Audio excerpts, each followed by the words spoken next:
Hello everyone, welcome again. Today I'll talk about modular programming. So let's begin. Before moving forward, I'll show you one example. To make a smartphone, we have various kind of parts. Not a single part can make a complete smartphone. So using that smartphone, we can do calls, make calls, and do text messages, and play games, and so on. So to make this a smartphone, we have various kinds of part. Okay, so let's see. Let's say we have a battery in that smartphone. We have tempered glass. We have cover. We have SIM cards. So many more parts. Okay, so all those parts makes a complete.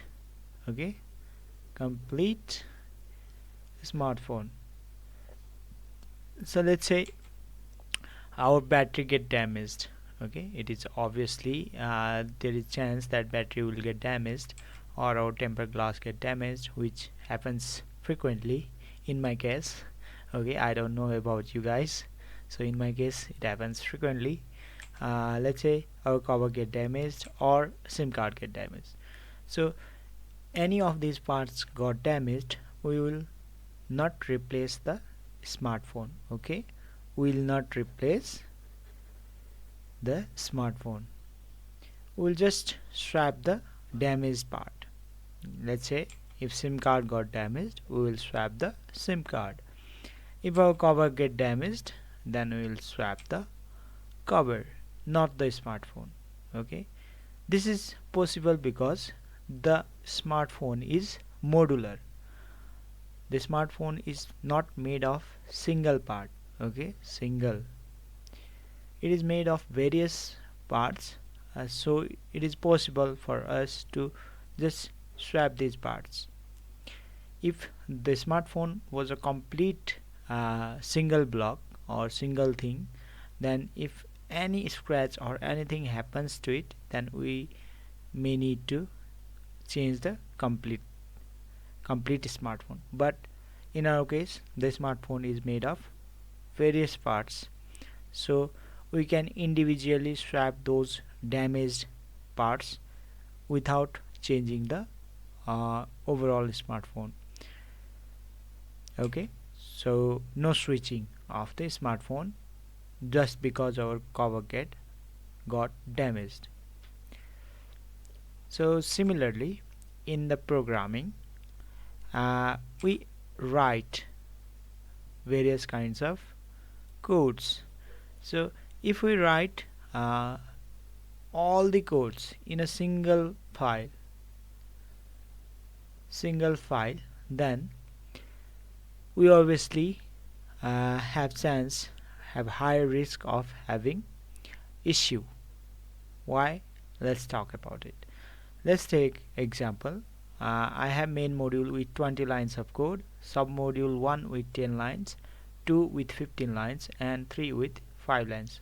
Altogether there are 50 lines of code. 50 lines. Okay, so if I'll write all the 50 lines of code in a single file, then if any thing happened so that my file got corrupt, if my file got corrupt, then I will have no chance of recovering that.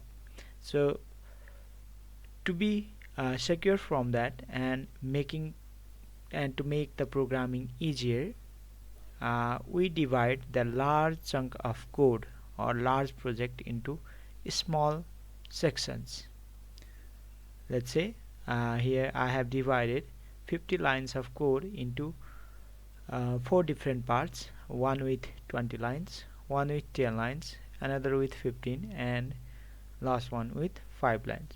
So if any one of these module got damaged, let's say our main module, I don't need to look for module 1, module 2, or module 3 for correction. I just need to correct the main module, which only got 20 lines of code.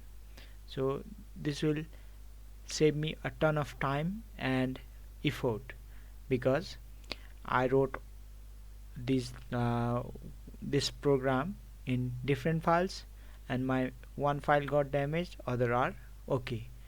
So this is the main concept of modular programming. So we divide large code into small sections so that it is easy for us to do programming and debug the issue. So this is all about modular programming. Similarly, let's say my module 1 got damaged, or module 2 or module 3, all same case. The one which got damaged, we will solve the problem with that one only. We will not touch the other. So that's all. Thank you for watching. Hope you liked my video. If you liked my video, make sure you subscribe and share this video with the person who needs it. Thank you. Have a nice day. Bye bye.